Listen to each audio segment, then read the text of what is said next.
Welcome. You're tuned in to the We Are All Artists podcast, a space where we talk about living life as a conscious creative.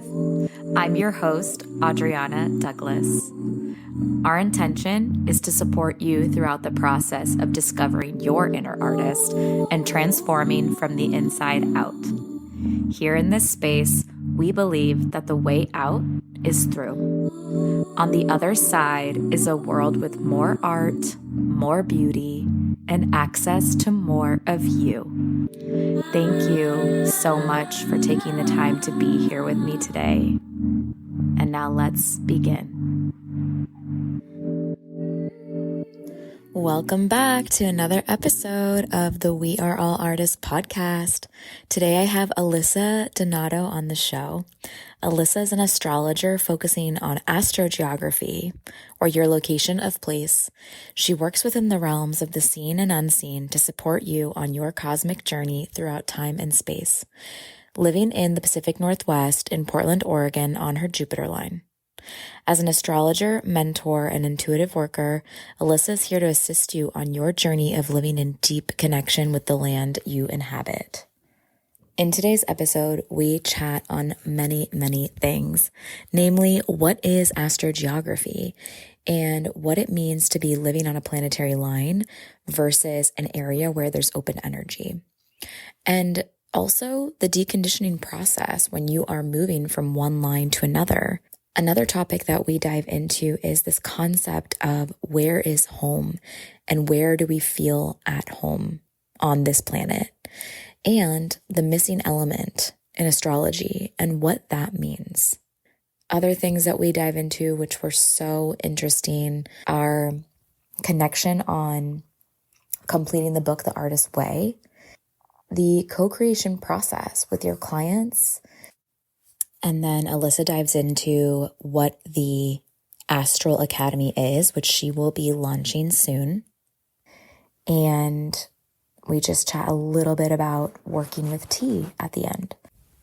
I can't wait for you all to hear this episode and be inspired to look at a map in a very different light from here on out. Hey, Alyssa, welcome.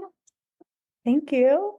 Yay. I'm so excited to have you. This is such a fun, I say impromptu. I feel like last minute things. I love when something comes together so quickly and so unexpectedly that it feels a little serendipitous in a way when you're like, oh, wow, this worked out.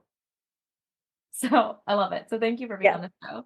Oh my gosh, thank you for having me. And yeah, sometimes we just have to answer the call and when it presents itself and we're there and we're ready. So yeah, I'm very excited to chat today.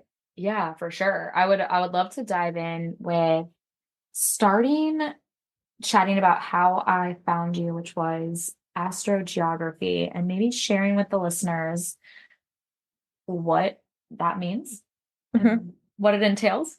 Yeah. So astrogeography is the astrology of place. And so a lot of people correlate astrogeography. It's the same as astrocartography. Again, like we talked about earlier, it's like the only difference is that astrocartography has a standing trademark.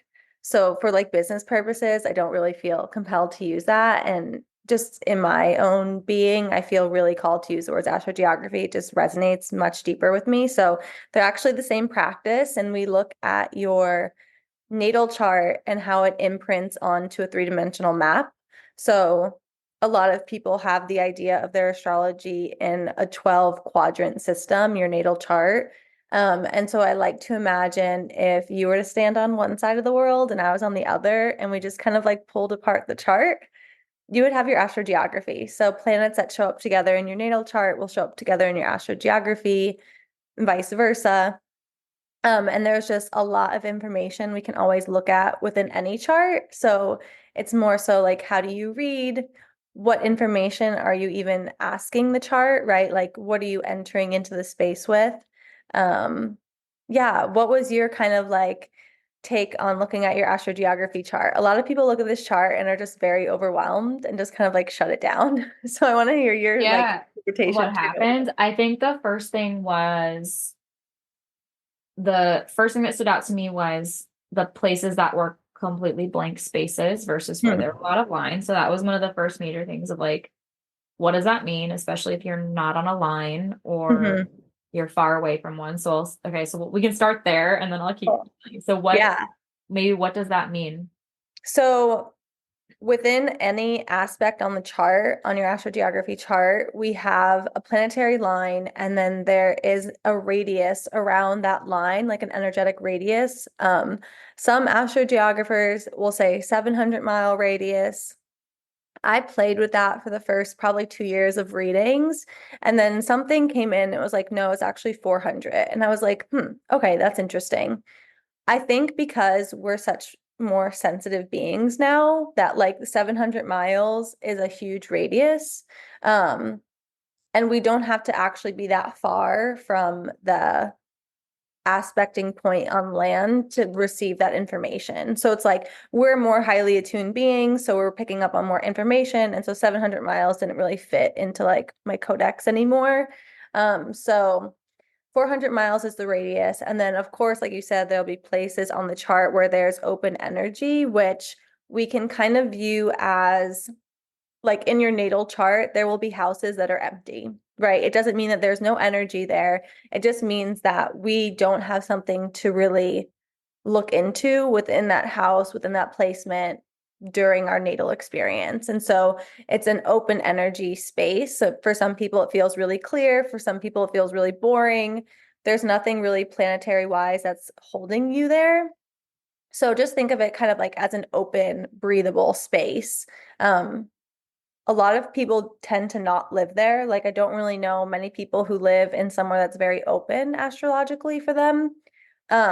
Mainly because like the planets want to work with us and they want to use us and they want to like really evolve us over time. And so if we're not working with the planet and we're in this place of openness, it's like we're not really evolving. We're just kind of like existing.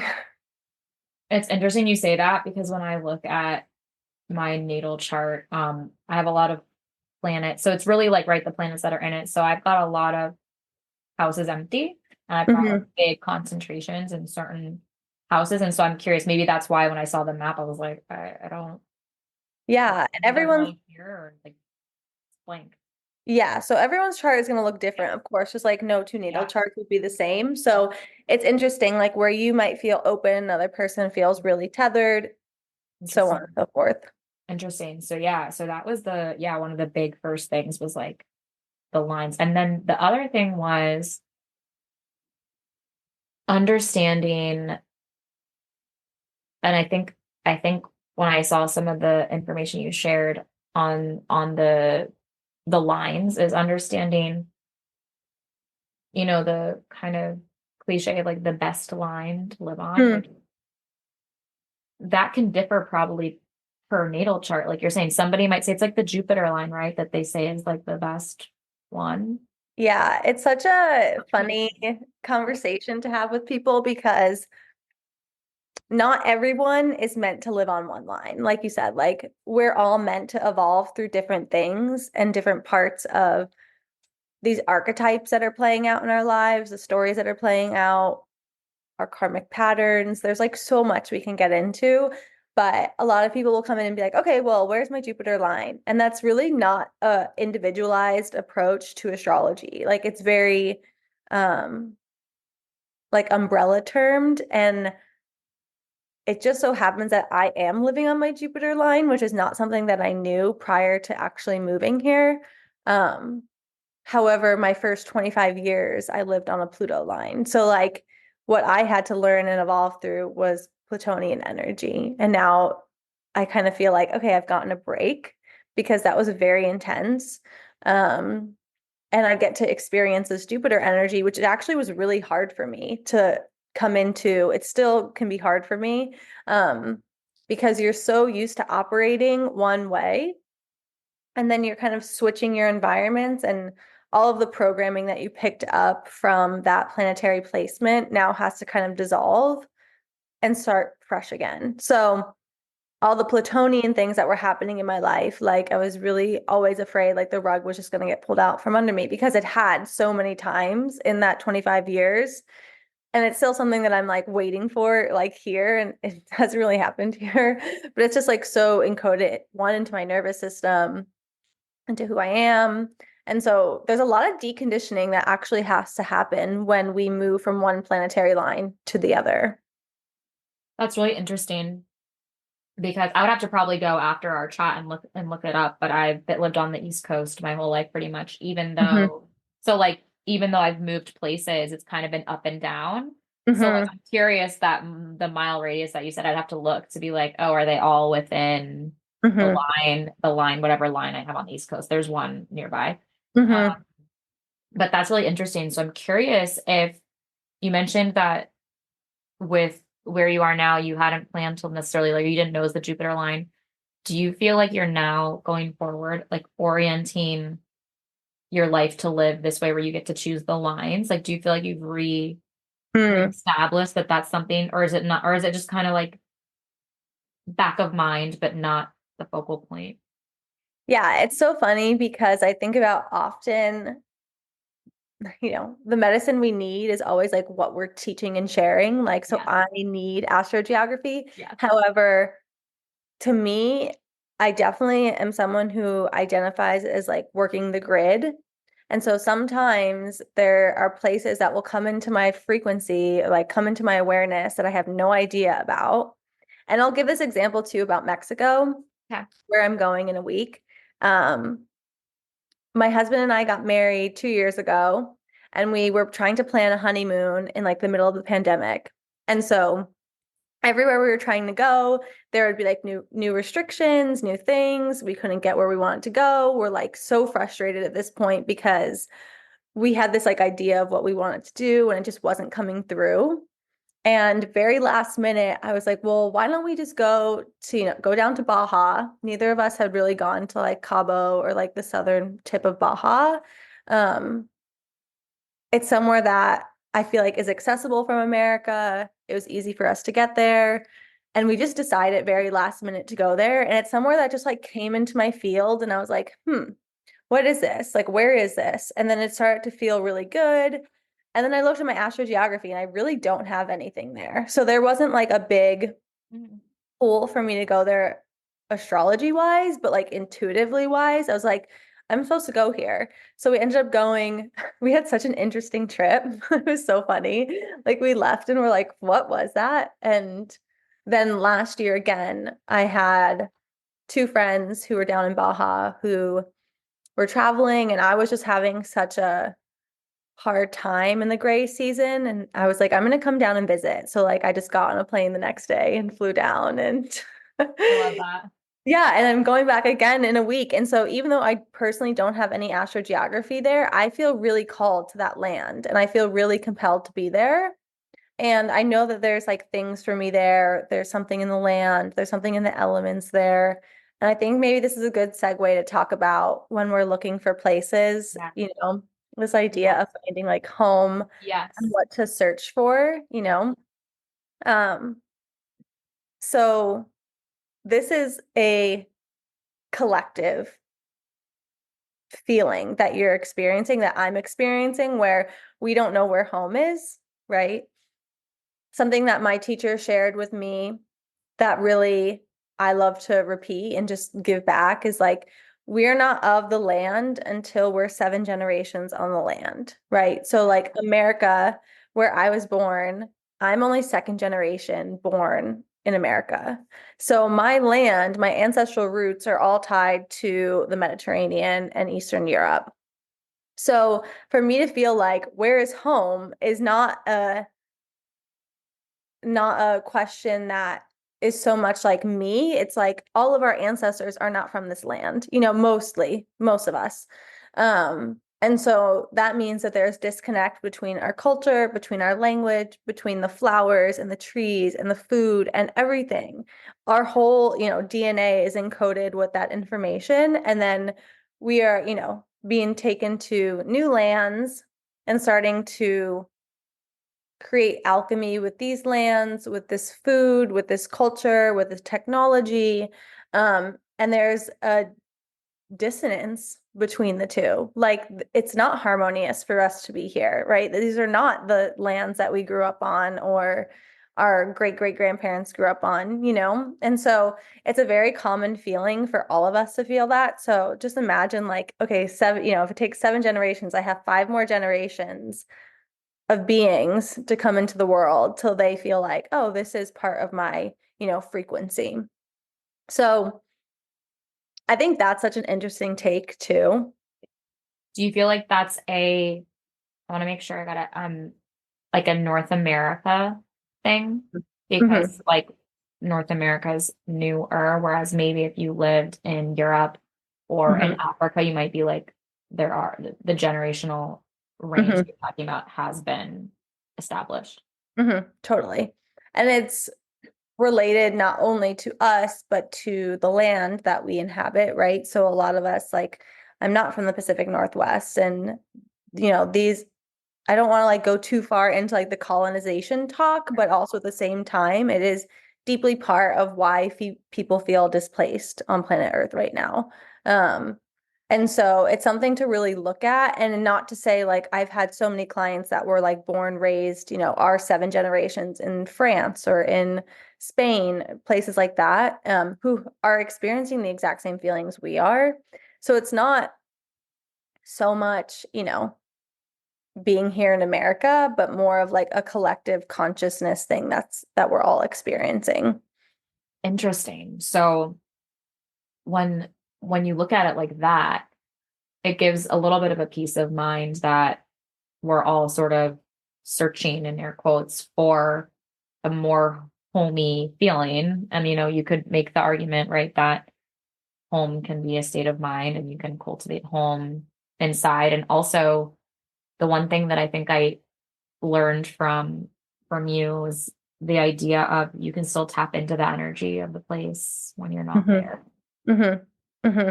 We could And we maybe, have access to like through technology, through yeah, just like the internet, we can really like travel so far without actually going anywhere at all. yeah. Which I think is just something like fun to play around with, Mhm. and something I love to just personally play with because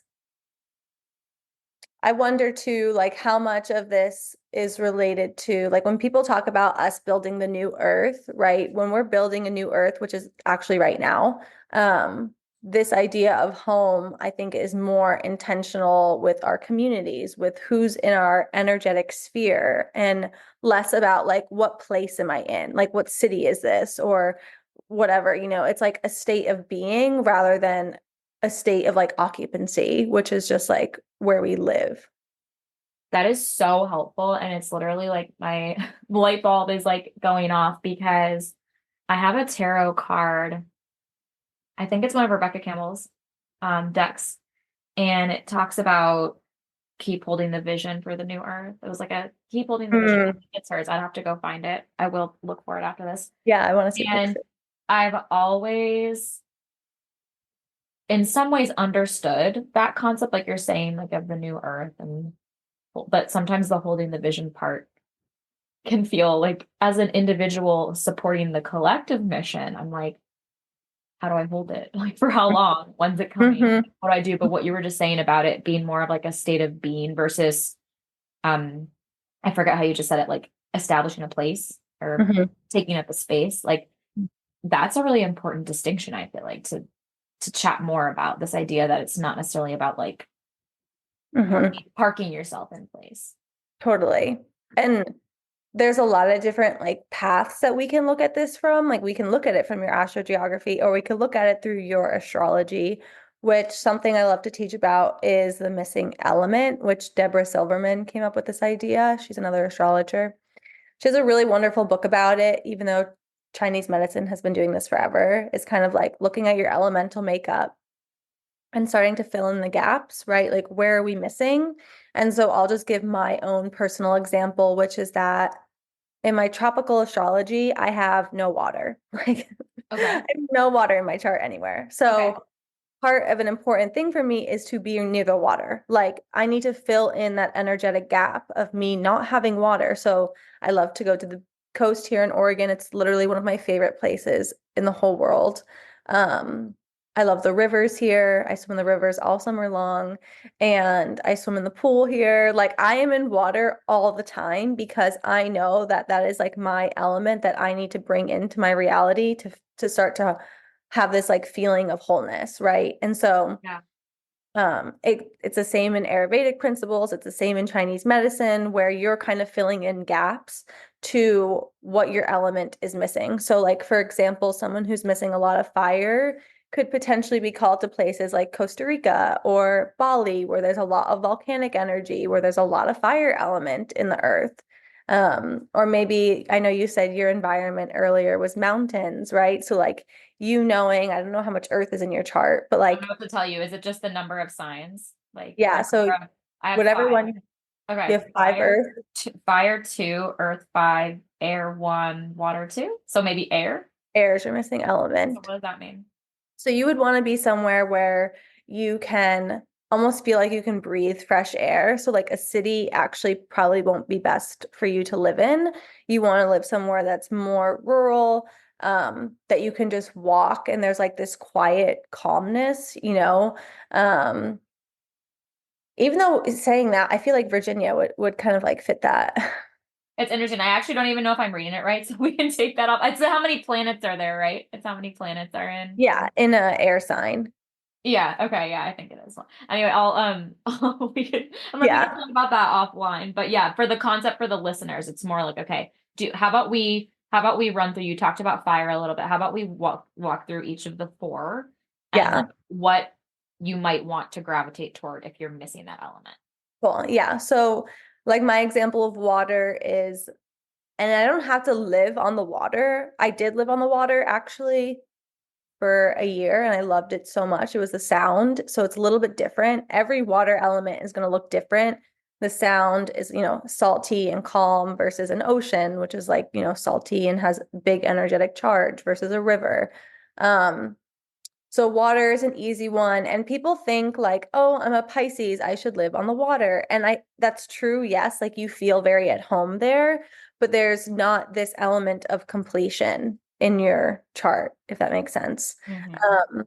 So for someone who's missing earth, it's good for you to live around trees or somewhere where there's a lot of mycelial networks, like here in the Pacific Northwest. Um, we have a lot of mushrooms and things like that. That would be good for someone with a missing earth element, um, to be more in nature.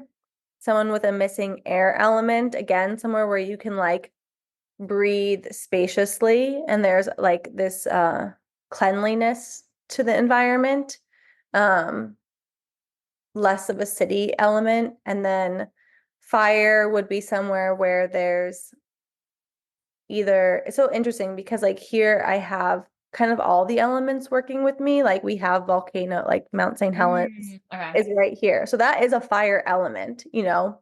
Um, but places like, I don't know why this is just standing out to me, like Tucson, Arizona feels like very fire element to me. It's hot. There's kind of like this openness. There's a lot of rocks. Like there's just things that play within the elemental realm. Um, And then what am I missing? Did I say them all? Yeah, you did. Okay, I'm I like, think let it's me just double check.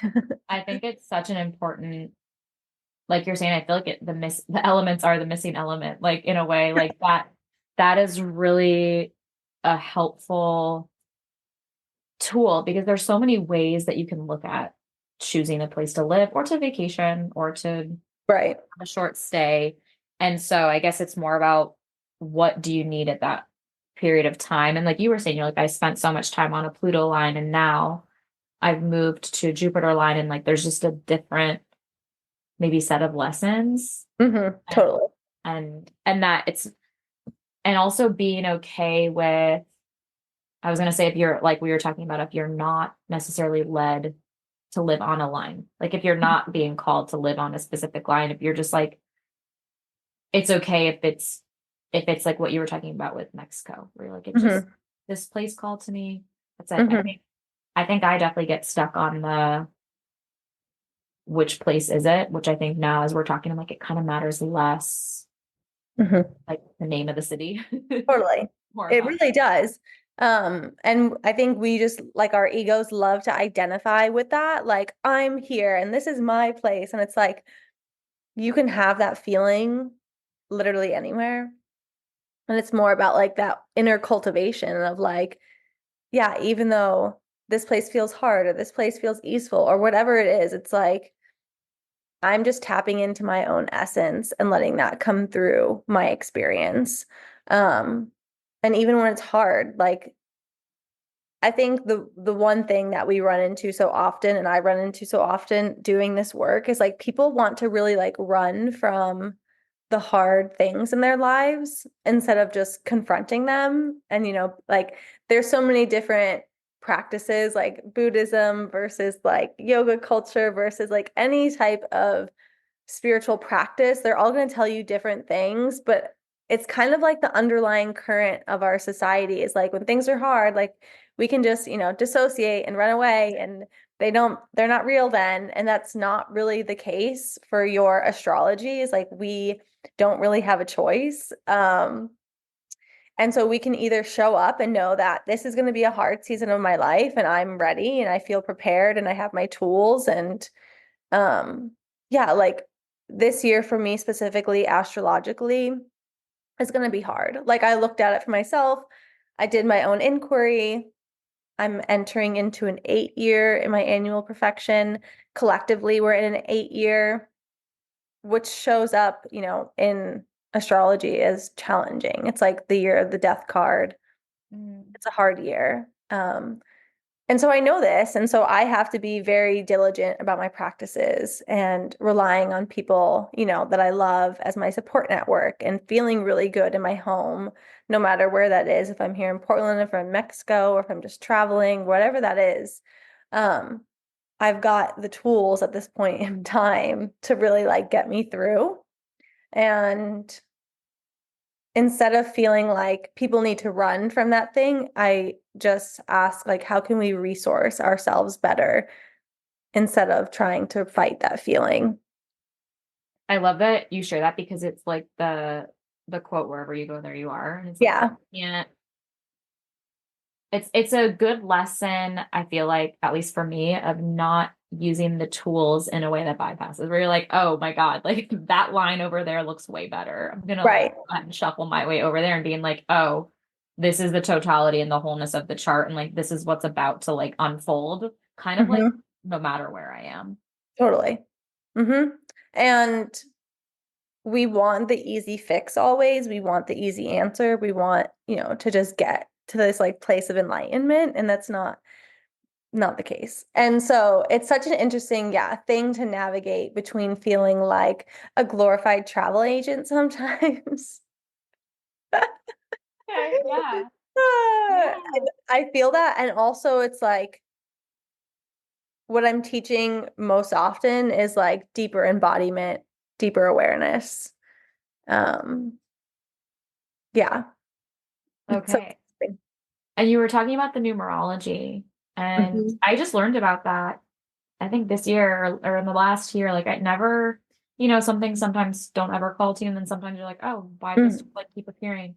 I feel Mhm. like it was like a really nice tool to easily summarize, like Mm. without, for me at least, without going deep into my chart. It was like a way for me to be like, okay, this is like energy I'm working with, kind of like in general. And so I'm glad that you brought that up because I don't know if a lot of people use it or not, but it's been extremely helpful. Mhm. Numerology is really fun.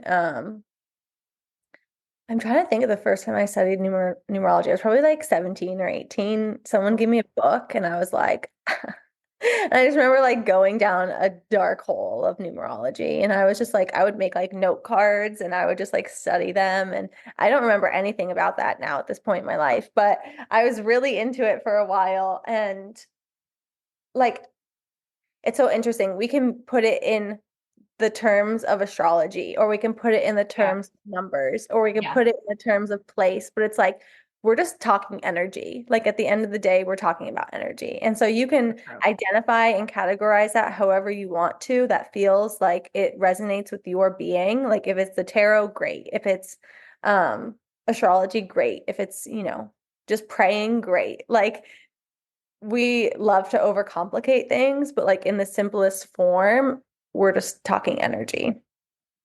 Which is a helpful explanation where it's like just understanding that even if you didn't, because I think sometimes people don't have their exact birth times, right?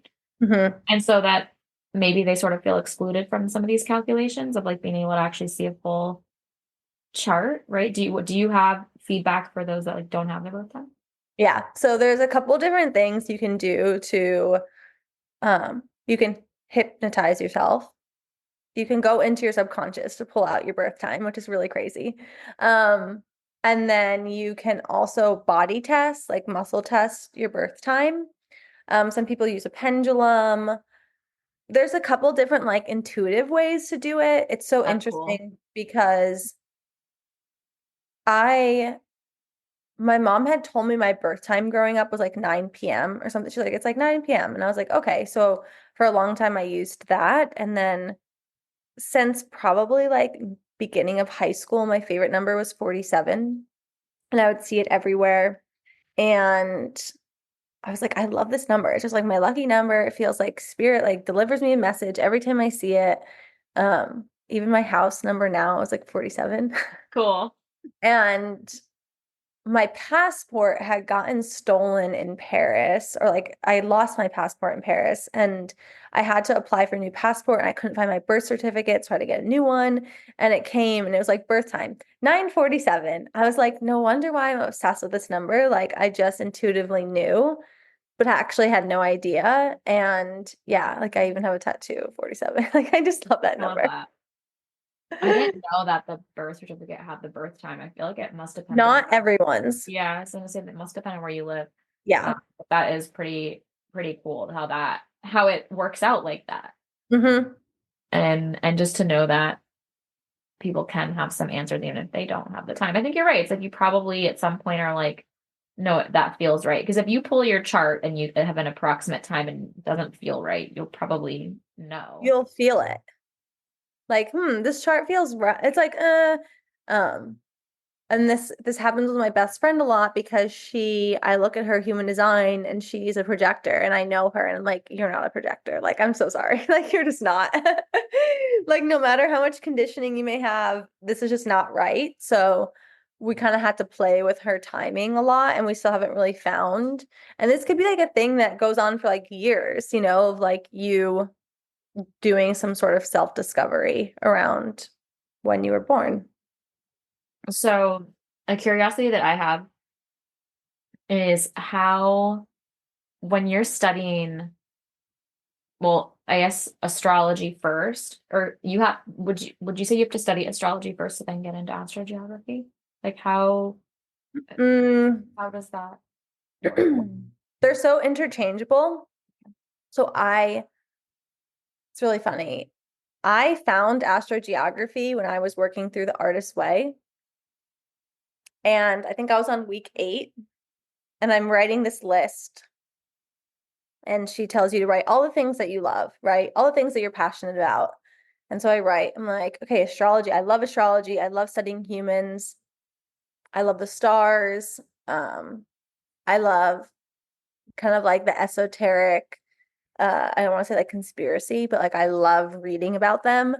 Um, the occult, love it. And then it's like travel. And for some reason, like astrology and travel just like hit my system so hard. And I was like, astrogeography. Like that is what I meant to do. And I Yeah. like threw the book and I'm like, I figured it out. And I just felt like this awakening moment in my life of like, oh my God, I just hit the nail on the head. But I was like so deep into the practice already. Like I was already like, I feel like I was going off an edge, to just Yeah. be that type of artist. And it was so interesting. So I had studied astrology for a long time in a very non-linear way. Like I would study just like reading people or reading emotions or asking about their stories. Um, and then I started reading a lot of astrology books, ancient history books. And then I don't know, astrogeography just came into my field. And it's like projectors are the design that are here to master systems. right? So we're really good at mastering like astrology as a system or numerology or tarot or whatever it is. And for some reason, I finally was able to look at the chart and see what the heck was going on. I was like, oh, I know how to read this now. Like before, it hadn't clicked in my system yet. Um, and then finally, there was like just this profound moment of awakening of like, I understand astrology as a system, so I can understand this. So I think, yeah, answering your question, you should have a foundational knowledge of astrology. And that's kind of how I teach it inside the academy too, is like I'll teach you basic history, archetypal, symbolic parts of astrology, and then you can add on astrogeography afterwards.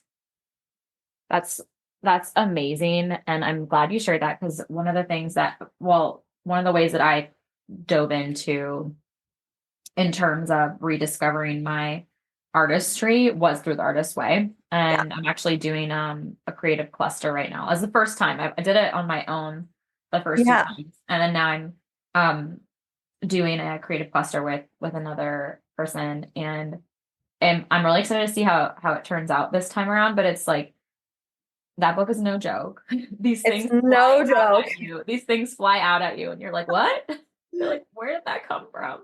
It was like a divine intervention for me. Yeah. Because I was at a point in my life, this was right before my Saturn return had started.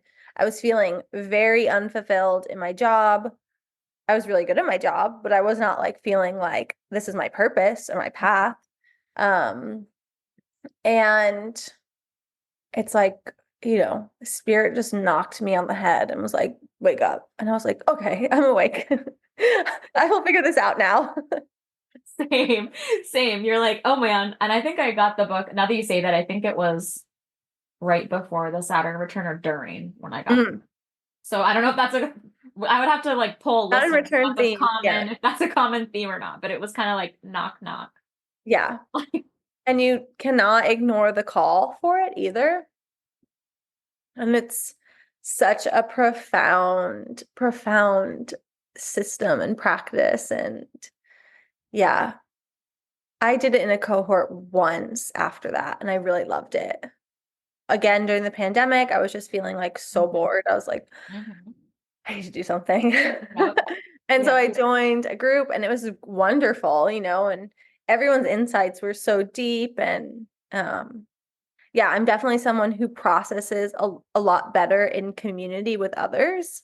Like I can see my own patterns and things play out through other people very Yeah. well. For some people, if you're someone who's very like internal with your process, it's easy to do it by yourself too. So yeah, I love the artist way. I definitely relate to that. And I think this would be really cool to talk about like the reflection of like in group, you're like, oh, I can see how I'm moving through that similarly or differently, or I've learned this thing and they're saying it and I feel like I've learned it and or maybe I haven't learned it. And so I'm Mm-hmm. curious, as you go through readings Mm-hmm. and the other containers, courses, programs, however you name your Mm-hmm. service and offerings to the world, um, how do you navigate what comes up for you during these readings? Do things come up or does it feel, yeah, let's say do things come up because it's somebody else's chart. It's different than your chart. Totally. But we're all mirroring each other. Like, so it's such a trip. Um, it's interesting because a lot of readings and work come down to two very important archetypes in our society, structures in our society, being love and money. They're the two things that everyone asks about. And No you're one has ever had a reading and not asked about one of those two things. interesting. It is so interwoven into our being to feel loved and to feel secure. And so, however people label that in their astrology is so interesting. So, it could be loved from parents, it could be love from partner, it could be love from your community, it could be love from whomever. So, it's a very underlying current that runs through almost every single session. But yeah, I do feel very strongly that whoever's coming into my field has a reason to be there, and I have a reason equally and responsibility to be there for them as well. So how we're creating together and sharing together and communing together is really a symbiotic thing. Like we're co-creating energy and we're co-creating conversation. And so they're just as important as I am in the piece of this puzzle, you know, and there was one chart that I read last year that I remember I just started tearing up in the middle of the reading, and this never happens, like because so much was getting mirrored to me. It's like almost overwhelming. Yeah. And I remember just like starting to like tear up from like thinking to myself, like, yeah, and you know, like I think that's a beautiful thing that this person can hold that and mirror that to me, even though I'm guiding them through the chart. That's so interesting and really cool because I also am have that belief that we're co-creating, and it changed not so long ago because I really before was holding on to the like I'm the creator of my own reality, and like while I still believe that, I think that that concept is feels true for me, it became more about the co-creation because I was like, hold it, we're interacting always with other people, and for me to be like I'm the creator, it's like I Yeah. literally was taking 100% of the responsibility versus maybe like the half or the give and take. Like it just felt like I was holding it all, and it that also didn't feel that good. Um, it's so interesting because I was listening to a podcast recently, an Abraham Hicks podcast that was recorded a long time ago, and they're talking about the, what does she call it? The paper plate method or something? Okay, Pen cool. and, What is it pen about? and paper method. Basically, like knowing, like, yes, we are co-creators of our reality, but it's like whatever we don't want to create from ourselves, we ask kind of God to create for us. So like taking responsibility for like, okay, today, you know, I have this responsibility. I want to do the podcast with you, and then, Yeah. you know, I have to make lunch and whatever. Yep. I know that that's part of my day. And then it's like, okay, well, what also is my responsibility, but can I just hand over to God and say, take care of this for me? Like, whatever it is, it's like the worry about whatever, or the questioning about this, or um, and so it's like, yeah, and then God, spirit, source, whoever you call, you know, in is responding to that energy as well. So like we are in co-creation with each other and then with source and energy and planet Earth and all the beings around us. And it's like, how can we not be in co-creation with that? And like our ego tells us that we should be the center of that universe, but really we're just a particle in the oscillation of it all, kind of.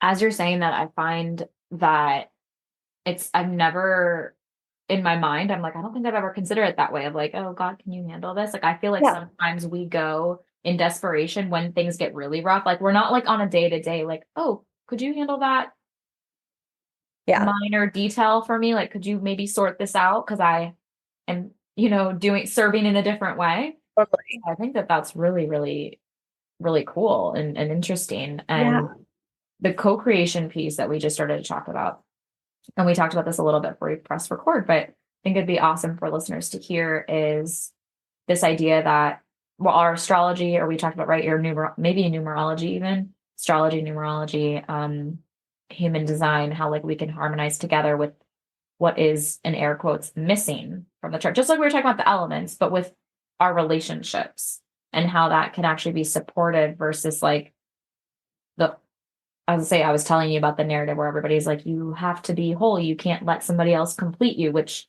I understand conceptually, right? How that is a very important thing. Mm-hmm. But if we take it one step further, it's like, yes, but our charts we're built a certain way and we don't have Mm-hmm. everything in the chart. Right. And it's kind of like the expectation, how can we be everything? Yeah. Like you need It's other people. We were impossible. built to need other humans. Totally. Yeah. And it's so much a primal DNA biological instinct for us to have other beings around to, again, mirror and like reflect and fill in the pieces of ourselves that maybe are not our strongest suits. And yeah, it's just so interesting because, again, it's like, well, can we just give that up to God and say, help me, find someone who can do this for me? Like, we can't be good. And I think there's just such heavy expectation at this point in time, like, especially for entrepreneurs, especially for people who run their own business. Like, I need to be the astrologer and the marketer and the podcaster and, the photographer and all these things. And it's like, how can I be all of those things at once? It's just such a heavy load to carry. Yeah. And so I love, like, can you help me find someone who's good? And that's also part of my projectorness is like outsourcing. I'm not a generator. I don't want to operate like a generator. That's interesting. Yeah, I'm a generator, and even though I'm generator, I am finding that because it's a lot of like what lights you up. I don't know if it's similar to projectors, but I do find now where even I could talk about the podcast and be like, okay, so there are certain elements of post-production that feel really difficult for me. And I'm very slow. I start to notice what happens is when I'm like slow, like with my don't, I can't like pump out my like generator energy where I'm like slowed down and I'm like, this isn't going very fast. And I'm like, Right. not hitting any Cadence of it changes. The what? Your cadence changes. Like it just shifts. My husband's a generator, so I get it. I watch him like when he doesn't want to do something, and I'm like, and I try to relieve that expectation of like, you don't have to do that right now. Like if that doesn't feel like a full yes, you don't have to do that. And then I see like the relief from him, like, oh, okay. Like last night he was like, I should finish this. Like it's 7:30 at night. I'm like, let's just go lay down and, relax and unwind. And he was like, yeah. I was like, okay, yeah. So I love that because it's like we all have our ways to like there's sort of like signs or indications of when we may need to pivot or change or release or allow, So I love that you mentioned that because there definitely have been moments where I'm like, oh, I need to outsource too. I'm like, I need to outsource certain things that don't let me be super generator, like where I'm like stuck and the energy's not moving. Right. I think that's so important. And so I would love to hear a little bit about you. You mentioned a little bit about your Astro Academy, and I'd love to hear more about who that's for and what it is and sort of like take me through that and some of the other really interesting offerings that you've had lately that are either out or coming out. Yeah. Cool. So the Astro Academy was birthed, I think I created this over 2 years ago. So this is probably my 5th time running it, level 1. And so I've built upon it each time we've launched this course. And so there is a self-paced version of the course. Like there are videos and trainings, and I walk you through all of the planetary, like we start with the luminaries, which are like the sun and the moon. Then we work through each of the planets each week. And so we look at archetypes, patterns, the elements, how they relate to the body, the actual like chemical compounds of these, which is kind of like evolutionary herbalism. There's a lot of different weavings that I pull into the academy, but it builds each time, and I love teaching this. I think it's really foundational for anyone who is offering astrology to know this or just has curiosities about astrology, because it gives us a frame of context when we're talking about all of these things, and it feels less esoteric and more like embodied and solidified. And so I love to teach it. I love answering questions. We look at like celebrity charts, and we just kind of go through like the whole shebang of, astrology, why it's important, how they, called astrology the mother science. So every other science was basically derived from astrology. And I bring in parts of tropical and sidereal astrology. I'm hoping that my Vedic astrologer will come in this round and do Vedic astrology. So we have a lot of different perspectives to draw on, because I think the important piece of astrology is that you need to find the language that suits your being. So for some people, it might be tropical, it might be Vedic, it might be evolutionary astrology, it might be Hellenistic astrology, whatever it is. They're all different. They're all different like frequencies. And so, we teach this for 8 weeks. We all go through the course together. It's really, really wonderful. I feel like everyone gets so much insight from this. I get so much insight just from studying with students. And then we have a tests at the end. It's kind of like, it's like astrology school. And I just get to be like the teacher, which is really fun, which is also a part of my human design is teaching. Okay. And then, yeah, other offerings that I love to do, especially as a projector, I love working one-on-one with people. So whether that's through a single session or I have monthly sessions, and that's for astrology or astrogeography or the quantum sessions, they're all kind of different.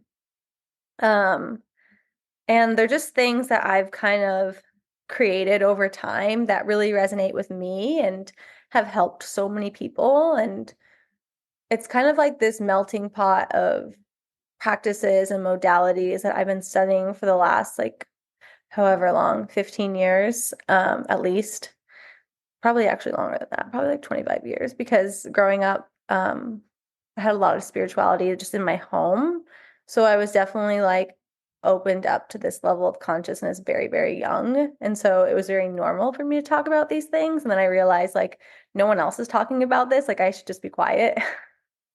But now that it's like such a topic of conversation in like every community, like spirituality is so on brand right now for everyone. It feels less taboo to talk about kind of these things. And so yeah, those are just some of my offerings. And then I love to work with tea. Tea is like definitely and you asked me what my favorite beverage was. I did because I'm obsessed with morning beverages and like I can put it out there. One of the strong desires I have is one day to have a beverage company. Like, I don't know, I just want to make a beverage or collab with somebody. And this could Yeah, be like when I'm 50. It doesn't, like, this is like not I a love that. now thing. But Yeah, it's no, I love something that I was like, you know what? I want to ask everybody what it was almost me being like, I just want to know what people like. And like, what yeah. are people drinking? And like, is there a consistent answer? And so far the answer is not consistent ever at all. Everybody drinks something different. Like, Yeah, I drink ceremonial tea, which is processed a little bit different than just like tea you would buy at the grocery store. yeah. So I've had a tea practice now for at least the last 5 years since I moved to Portland. So really like 7 years I've been studying tea. And I offer this in groups or one-on-one. It's again another thing where whatever our missing element is will come in through the practice of tea because tea is perfectly harmonizing all the elements. We're using the tea from the earth, the soil, the ecology, the water from wherever it's from, um, the fire that heats the water, the air, Interesting. and spirit that comes through the tea. So again, I'm just working on a very elemental level. Um, and then just identifying it as like astrology or tea or whatever I'm doing, but we're just balancing elements. That's really fascinating. I did a tea ceremony in Japan when I was there. Yeah. And that's the only tea ceremony that I can remember off the top of my head right now that I've done. And like, so I really love it. I've always wanted to go to like a tea farm. I did one in I think it was in Charleston, South Carolina, maybe. There's a tea company or a tea farm that you can go visit. One of the big, well, like US ones. If I find it, I'll link it so people can like go on the tour if they live by Yeah. there. I've always wanted to go to like somewhere in Asia and like see how they pick tea leaves and what Mm. they do and like because it's so much more like a part of the culture there. There's Mm-hmm. not as much tea culture here, I feel like. Mm-hmm. Mm-hmm.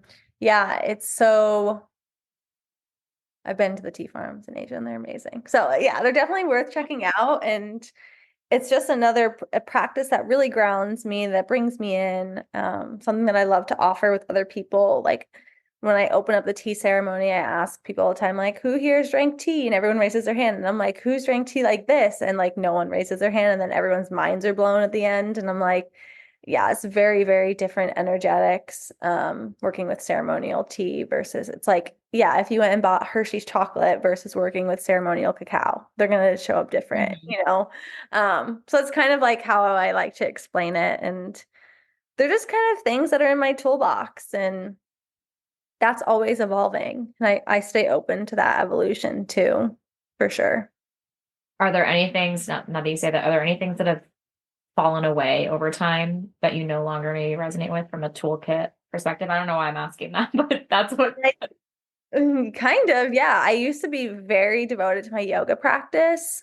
I did yoga for a very long time, like Yeah. twice a day for years. Oh, cool. I did Kundalini for a long time, and I don't practice any of that anymore, actually. So it's something just every time I went into a studio, something was energetically off. I'm like, I don't know what this is, but I would leave feeling good. Like my body would feel good and I felt mobile and I felt really strong at that point in time. But like the lineage of practice wasn't actually resonating with me anymore. And so I had to really put that down for a while. And so I came back into more simple movements, just hiking. I swim here at the pool. Like so I kind of just had to listen to my own body in that moment of like where people are kind of leading me like, oh, everybody should be doing yoga and blah blah blah. And like I think it actually there's science now that says hypermobility actually raises cortisol levels, especially for women. And I was noticing that I was actually getting more anxious doing more yoga. And I was like, what is happening? Like you would think that it would be the opposite effect. Yeah. But that overmobility of the joints and the muscles and the ligaments actually can raise cortisol levels, which I think is very interesting. Definitely. I saw somebody the other day on Instagram post a reel about how they did like some experiment on the like 10,000 steps a day type of thing. And I think they had a similar maybe experience to what you were just explaining of like the 10,000 steps versus maybe like, I don't know, less. But Hmm. they felt I think something different, like versus somebody would like, I don't know who made up the like you need 10,000 a day, but Yeah, I don't know who made that up either. but like I I think don't abide by any of those rules. so, but I like that you shared that about the yoga because it goes to show that like we do also evolve even as we're always evolving in potentially into new practices or deeper into a current practice. There are some that fall away, and it's like not to have this like guilt of like I don't do yoga anymore, so now I'm judging that I don't do yoga. It's like Yeah, you do something else, totally. and the energy, like you're saying, the energies you probably feel more centered with the new Hmm. way versus like trying to hold on to the practice that maybe no longer serves. Or you're in a Hmm. different place or going back to the place, like kind of full circle. It's like different place Totally. maybe calls for a different practice. Hmm. Definitely. Yeah, because that kind of fell away when I first moved to Oregon. And I was like devoted. I was like, I'm going, and I would go to like yoga retreats, yoga festivals, yoga workshops. Like I was a devoted yoga Yeah. student. Yeah. And yeah, it's just not part of my practice anymore. And it's not that it didn't serve me. It served me so well when I did have that as part of my practice. But again, like you said, there's just other things that have taken that place and feel more aligned with who I am right now. Do you feel like in your sessions with folks that actually they would be able to leave either whether they develop it themselves or you guys talk through in a session, like would they be able to kind of cultivate what practices, just like we talked about the missing elements, like what practices they might be able to cultivate based off of where they are or what energy they might need to bring in? Totally. Yeah. And I do this a lot with my one-on-one clients. Like we just look at from a very holistic view of what's working and what's not working and how we can kind of restructure systems for yourself so that you feel more supported throughout your day, throughout your journey. Hmm. That's awesome. I I get excited about that because it's so much about the overall wellness and it's so looking at it, I've found astrology to be so helpful, like just Hmm. in general. Hmm. And all of it, like even the other, well, all the other offerings that you mentioned as well, just the holistic view and the view of like of your energy, ultimately the energies involved has been life changing. Hmm. So, is there anything else that you would want to leave listeners with in terms of how to find you? We already talked about a little bit about your offerings, like when do you think people normally come to you? Like we were saying, sometimes it's like people want a reading. Like, how would you say that like people can dive into your work? Mm. So you can find me on Instagram, which I share a lot more of like my personal life, I feel like lately on Instagram. Um, it's somewhere I just love to connect with people. Like it feels like a community. It feels like I have such a tribe that I've built on there, and it just feels so like loving and endearing. So I'm on Instagram. TikTok, I actually teach a lot more than Instagram. I share a lot on my TikTok about astrogeography and astrology. So I just like that format, feels very different. And then I also have a Substack called The Place where I talk about people's stories of place and where they live and where they've traveled. And it's a really nice place to express, especially as like a writer. So I love being on there.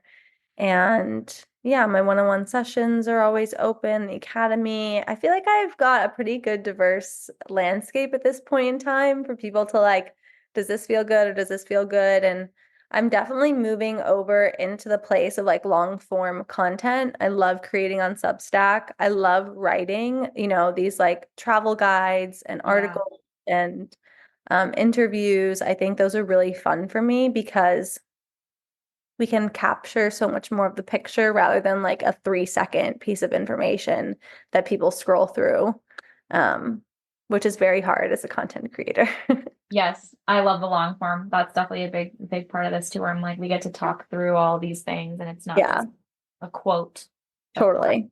Thing. So I'm so with you. I have not explored Substack, but I've seen a few people gravitating toward it, and I'm like, this is interesting that this is like becoming a more prominent way of showing up, which is cool. I love when there are all the different ways to express yourself, Yeah, for sure. And it feels really just authentic to me, Yeah, which which is the important the thing. biggest piece here. The feeling authentic and feeling supported in your expression, especially online nowadays.